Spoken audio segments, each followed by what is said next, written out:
তো এটা হচ্ছে আমার শ্বশুরবাড়ি, যেখানে আমি 9টা বছর কাটিয়েছি আমার বিয়ের পর থেকে।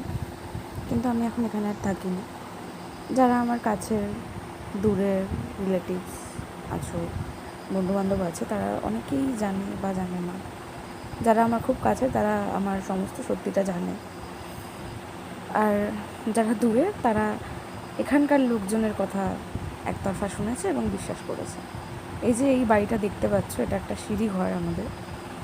প্রচণ্ড যত্ন করে আমি প্রত্যেকটা জিনিস নিজে হাতে গুছিয়ে রেখেছিলাম এতগুলো বছর।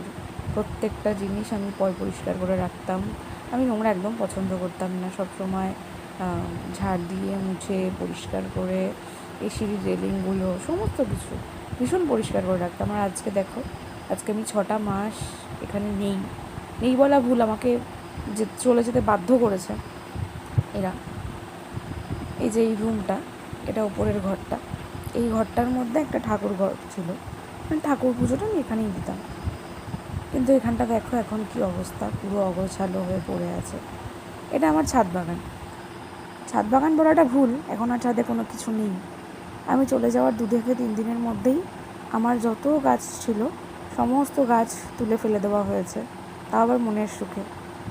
আমার বলতে কোনো দ্বিধা নেই, কারণ যা হয়েছে তা তো আমি জানি, আর জানে আমার ঈশ্বর।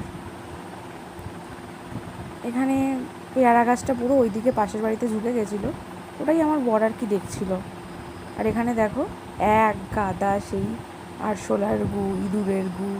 আমি থাকতে কি আর এগুলো হতো? কোনো দিনও হয়নি, কারণ এখানটায় আমি পুজো দিতাম না। তোমরা আমার পায়ের নিচে আলপনাটা দেখে হয়তো বুঝতে পারবে যেটা ঠাকুরঘরই ছিল। এই যে এই পুট্টিগুলো ঝরে ঝরে পড়ছে দেখেছো, এটা তো পুট্টি বলে, যাই হোক আমি ঠিক বলতে পারবো না কী নাম। এগুলো ঝরে পড়েছে তখনই যখন ওপরের ঘরে প্রচণ্ড পরিমাণে দুমদাম করে আওয়াজ করতো, দরজা পেটাতো ইচ্ছে করে করে। আর আমার তো মাইগ্রেন হাই লেভেলের, সেই মাইগ্রেন থেকে আমার আরও বেশি কষ্ট হতো, আর আমাকে কষ্ট দেওয়ার জন্যই এগুলো করা হতো। টিনে দেখেছো কত ঝুল। এই ভিডিওটা আমি করে রাখছি একটা স্মৃতি হিসেবে, আমি এটা আপলোড